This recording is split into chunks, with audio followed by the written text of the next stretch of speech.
So welcome back to Demonari doing stupid projects because he can't sleep. This one is a web server. Basically, there is me wanting to design something that can run a website. That website started as just a simple can have HTML and images. So let's start it again. And now that we have this, our login form. Well, what did our program even do? Well, our program got a GET request, an HTTP GET request from the browser that told it, I need to get those things. And it replied, okay, I have those things. So here is the thing. Then the browser have seen that it needs to get a style file. So it requested a style file, sent, received it back, CSS style. Then it has seen the image, that it needs to get the image. So it asked for the image and it got the request. This is truncated because an image is just a string of bytes that is not handled in the same way as a text file. So it's just truncated based on whatever it finds. Then it tries to get a favicon ICO, which is just the icon that is set next to the website's icon. And it got a response saying error 404 not found, and got the HTML file saying missing file request, detailing the request.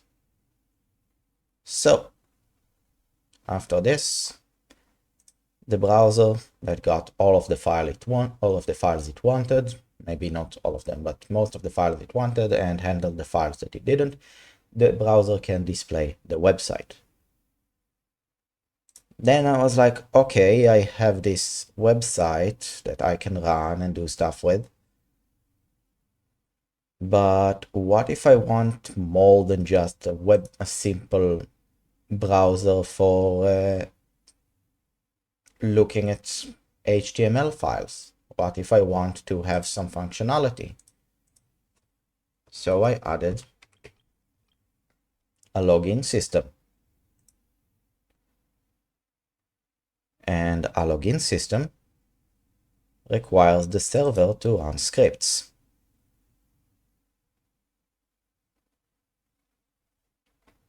So as you can see, there is a post request to the site login.mweb with the data username equal Demonari, password equal no pass, just to have like a password. And then in the HTTP replied with a text HTML and told the browser set a cookie user ID so that the browser can remember I have a user ID, and content length, then all of the stuff. Okay. And this uses a script on the JavaScript to set all of those things within a single line of code. We would look at the code in here, login and web. So how it handles those things. It has the HTML stuff here, and then the server has a special tag called server that can execute server code. That server code can use functions like print, set cookie, query. As you can see, there is a JavaScript part here that sets the element ID your name to Dimanari, the document ID doc title to welcome Dimanari, as you can see. And on the user's side, they only see those fully compiled parts of the website. And then if you're using Opera, it adds their own stupid style to your HTML file. So as we can see, the server does a query to some database using the username and password, selecting from credential the format of username with username and password. It finds how many results. If there is a result, then it sets the cookie user ID to username. If I wanted something more complex, I could just write a more complex code, but this is just a proof of concept. A string document gets element by ID in inner HTML, welcome username, your name, inner HTML, username, and this is what actually sets the script here to be welcome Dimanari and Dimanari for your name. Okay, but before that I hard-coded those values and was like, okay, yes, I can actually do a login, but now I need a database. Well, how do I have a database? Then I added a database to my stuff. Query uses this query class. It's a static class, meaning that it's basically the same as a namespace. Let me see how things are really parsed. Like, there is an actual parser for this string of the command that separates the values of the string to stuff that is workable by the parser. There is this make enum and strings macro that makes all of those things in this line. So if I want to add another command, I can just add another command at the end and it would adjust all of my code accordingly. I would need to add another case in the switch case, but that would be fine. The select gets the table keys into this vector, then goes over all of those and connects the stuff that has an equal with the stuff that is afterwards and advance the index so that all of the conditions with an equals are set properly. Then does a condition part with the table keys, the conditional parameters, which are basically the conditionals and the operators, which are and, or, and not for the actual parser. And after that, it basically stores all of those in the array called indices to print. When the database exits, the indices to print is filled with the actual indices, and then the format print takes the list of values from each of those entries, and you print it based on the format with the parameters that you got, the param0, and param0 is where the format is set, and then you push back the results string into responses, and those responses are propagated into this query result variable. So query results, out string, and query string are three reserved variables. Okay, and basically all of that is handled through this system that forms queries that can be sent to the database and allow us to print our responses and find stuff in the database. With this all set, I basically had my stuff here, and I can open the user base table because Dimanari is set as an admin. I stopped the program, so let's go back, start this, and because the cookie is still set, I can do this, and list of all users. You can see here are all the users, username, password, and basically this checks when someone enters this page if they are an admin. I would show it in the code, list of all users, and then server code. Func main var users found equal query, select from this. I just if users found is different than 0, var rows index is 0, rows equal query result from credentials format. This, which basically takes a table data cell, adds the username, and another table data cell adds the password.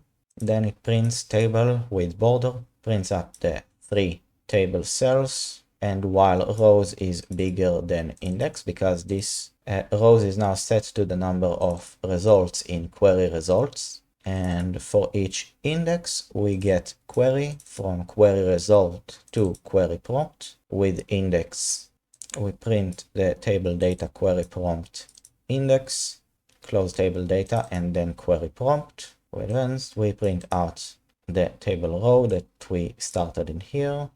And after we do all of the loop, we print out string table. This language doesn't have a for loop in it, because a for loop is just a while loop with extra stuff in it. Then close the table. If I find that I am not an admin, from admins select user, where user equal to a user ID. If we don't find an admin, well, we do a relocate, and here is another link to go back to the login page, as we can see in here. Now, I also support registration, so let's do Adam2. User Adam was added. We go Adam2, and hider Adam user base doesn't exist. But if we log in as Dimanari and we look at user base, we see here query prompt 1, Adam2. Now we can encrypt those and just compare against the encrypted values, and this would keep our users' data secure, so they are not storing their password in plain text. And that would actually be done on the client side, so that the passwords are never sent unencrypted to begin with. So here is the entire thing. It's just a web server with a database and a scripted language for the server side to execute stuff in the interpreter, so that I can write some code that runs on the server using the database of the server, and I can separate all of those things if I want to later, to make it so that the server communicates with the database on two different processes, so that my database can be accessed from some game, maybe like MapleStory private server that used SQL. Or the stuff here is very similar to how requests are handled in SQL, so it's not that difficult to transition between this to SQL and from SQL to this. And this scripted language is very simple and uses a very easy to comprehend syntax that is very reminiscent of C. Even though all the variables are set to var, you can assign them to string literals, to integers, or to floats. You can't have structs yet, and I'm not sure if I want to implement structs. There is no string editing outside of the print functions that are operating specifically on the 2 string elements that are reserved in the language, because I don't want to have a lot of strings to handle. I can technically add support to it, a new type of variable that would be a string, and then have a vector of those strings and handle that. But I don't have the energy to add those things. It's just too much work. This works perfectly. It has just enough features to support pretty much anything you would want to do with a web server. And with creative work, you can do a lot of complicated operations with just this. You can have multiple server tags inside the same file, but stuff is not shared between those tags, because each of those tags is a different invocation of the interpreter, which is why my design is usually around setting everything inside one server call that just does all of the code. And if it needs to change things outside, it uses the script tag to do it on the client side. This is also more transparent to the client, what actually happens on the server side if you want to be more transparent when you're doing relocates, because hiding relocates from the client might be a bit frowned upon. It is all very easy to add with this add syscalls stuff. There is a very known signature for system calls. As you can see, add syscall is just this type def, and then it returns a token result that is then can be used. For instance, the query function returns the number of queries that were found, and strCompare returns basically the strCompare result. Syscalls, as you can see, there is an actual strCompare. It takes the two strings that it receives as a token. The syscall take each token string from the two strings that were passed, and from getting those two strings, it gets the result of the strCompare as a token number and return it. And that's it. System functions that uses the process's actual features and are not supported by the language. This is how I extend the language with functions that are not possible from within it, instead of making changes to an already complex process that does tokenization and symbol resolution on the program side itself. This is not an easy stuff to run. How does it do all of those things? I already showcased an earlier version of C-Snek, but this version uses what is called Pratt Parsing. But instead of using it with a simple tokenizer, I have an actual complex tokenizer that omits symbols that it recognizes and tokens. So all of the tokens and all of the symbols are then set inside of a massive list, and things are separated based on those things. There is an escape character, string literal. Basically, an escape character are used for string literals, so I can write anything inside of those. An example from the actual stuff. As you can see, the strings are using the double quotation mark, and if I want to write a double quotation mark, I need to add an escape character. Now, if I want to write this character, I would need to write it twice, because it's an escape character. So if I want to write one of those, I need to write two. This is something that you do in C strings, and you do it in other languages as well, because most languages have realized that escape characters are useful. So when it handles the stuff, if it is an escape character, it handles the escape character. Otherwise, if it finds this escape character, it sets itself to handle the escape character next time, so that if it sees this but it's already an escape character, it would first handle it as an escape character, then move to the next one. If the next one is also this, then it would once again set things to be an escape character and handle it through the escape character logic. When it finally reaches an end, it omits the thing as a symbol by allocating on the stack the size of the immediate string with a null character at the end, copy it, and then set the symbol as a literal. Symbol value is string pointer minus stack row, basically to get the correct position on the stack. Gets the symbol token with the size of symbol and push it back.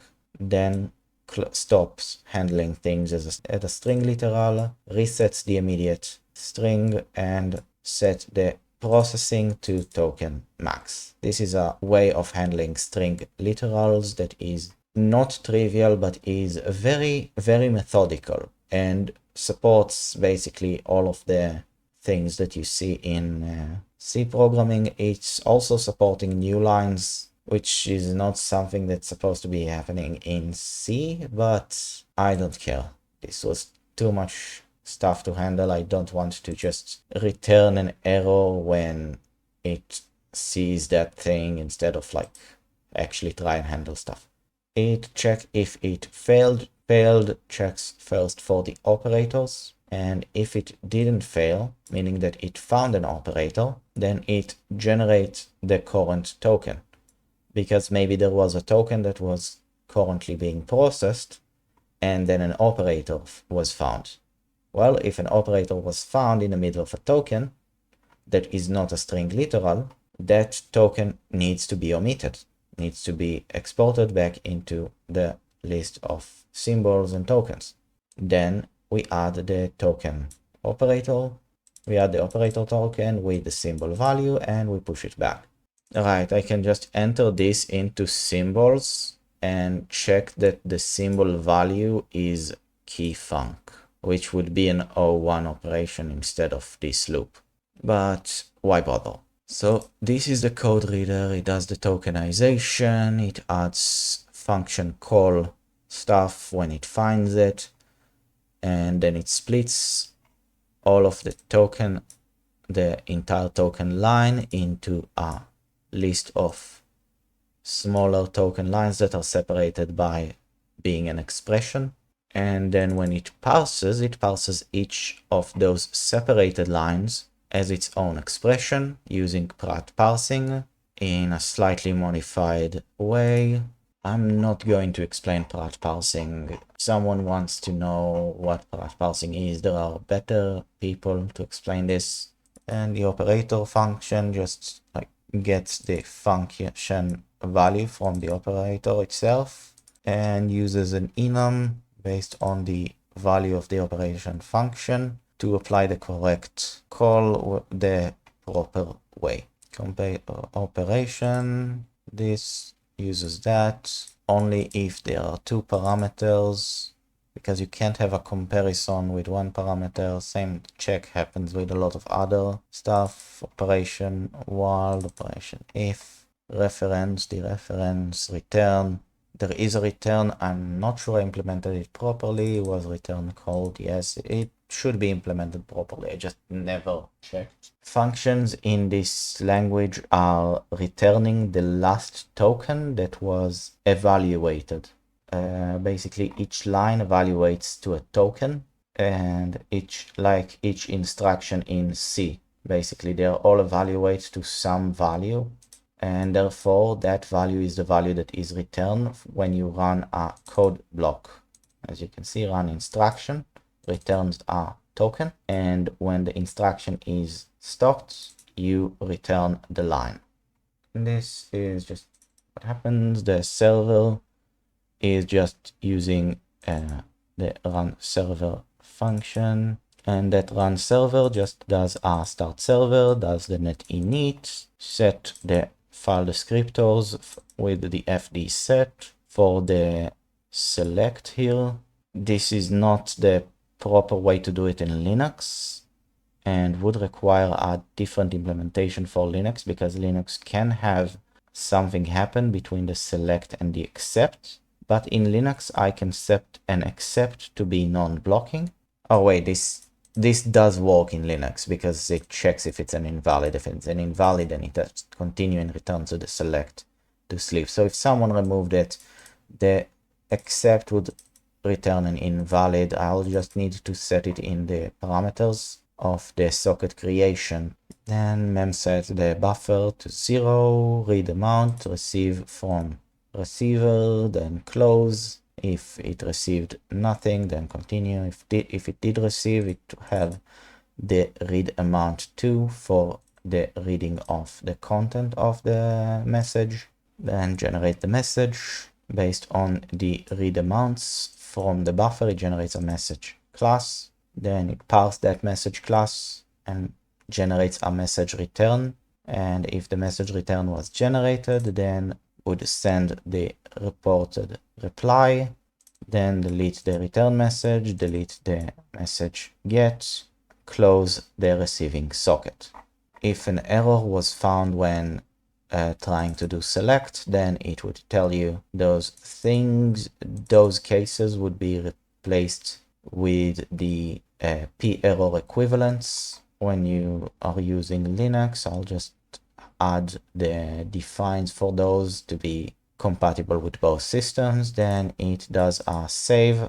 Oh right, it saves when there is no update. I should add some check here to see if the database was changed and only then do a save. So if select times out, it doesn't return a 1, it returns a 0. If it returns a 1, then it means that one file descriptor can be accepting sockets, and just do all of this. When keep running atomic boolean is set to false from the stop server function, it closes the socket, then does the net close and returns. The source here just does the entire thing and lets you have a command line as a custom get line that just does a get char and stuff into string. And if the command finds exit, then it's going to exit. Otherwise, do this, which is just query the command from the current database. So while current database is set to default DB, it is changed within the query function. The result lets you print an output when you do a query. So if you created something, added a line to a table, created a new table, or did a lookup, you get the results of your command through this. It can handle multiple results because this is a vector from the std library, so I don't have to implement stuff like automatic deallocation of complex objects. If I'm using complex objects, I'm going to use a vector. If I'm using simple objects, I'm going to use my implementation of vector, which is just a simple allocation. And if exit was called, it's stopping the loop, and then it calls a stop server thread function, which stops the server using the keep running store false, and then do a thread join, and then returns the function. So let's just do it. This I do from credentials format username, from credential format username.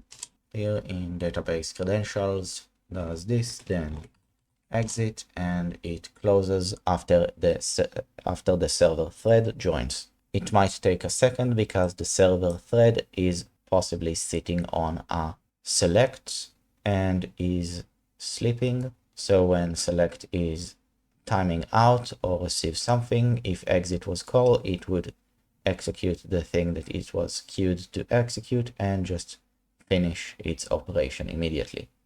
And this is an entire server program with all of the features, all the bells and whistles that you might want to have. It has a command line database. It has handling for files, for database queries. It has for scripted server. So just everything uses very simple stuff. Parsing HTTP, just parse the HTTP text into commands that are understood by the server. It doesn't even have a proper parser. It's just like reading the lines. I already uploaded a working version of this to Git. So here there is a source code, 100% C++, very easy to understand, with a README of what this web server does, what the terminal does, the database, the server scripts, and it's all here. It should be linked in the description. And if anyone has any issues or any suggestions, here is the Git project. It can be forked. I can be contacted to add changes. Everything can be like arranged. This is just some simple project I did to have fun. This is the conclusion of this web server. Scripted stuff, database, websites, all of the links, all of the stuff, everything interfaces properly with browsers, and everything functions correctly. So I call this project concluded. Good day.